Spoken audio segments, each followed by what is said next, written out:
Abritant une population de plus de 2 millions d'habitants, La Havane a considérablement étendu ses frontières depuis sa fondation en 1519.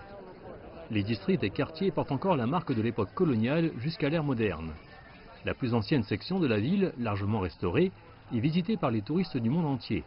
Des entrepreneurs y ont établi leur commerce.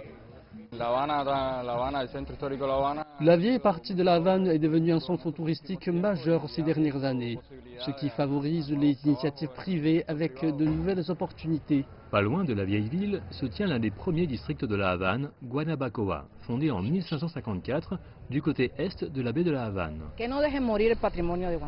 Nous ne devons pas ménager nos efforts dans la préservation de l'héritage local.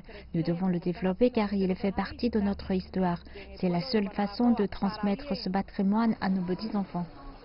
Un quartier très peuplé dans le centre-ville illustre la vie quotidienne dans la plupart des quartiers de La Havane.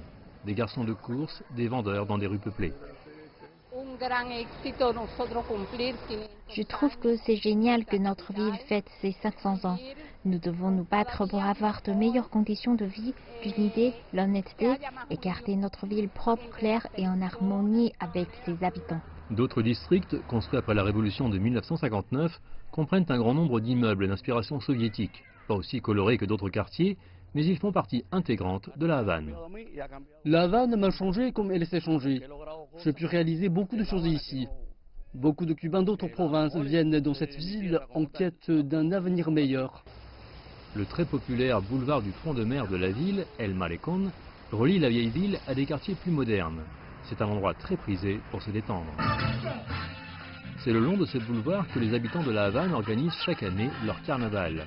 Cette année, la grande attraction comprend un défilé d'enfants colorés et des soirées avec des chanteurs et des danseurs sur des chars, des gens dansant dans les rues, tous souhaitant à La Havane un joyeux 500e anniversaire.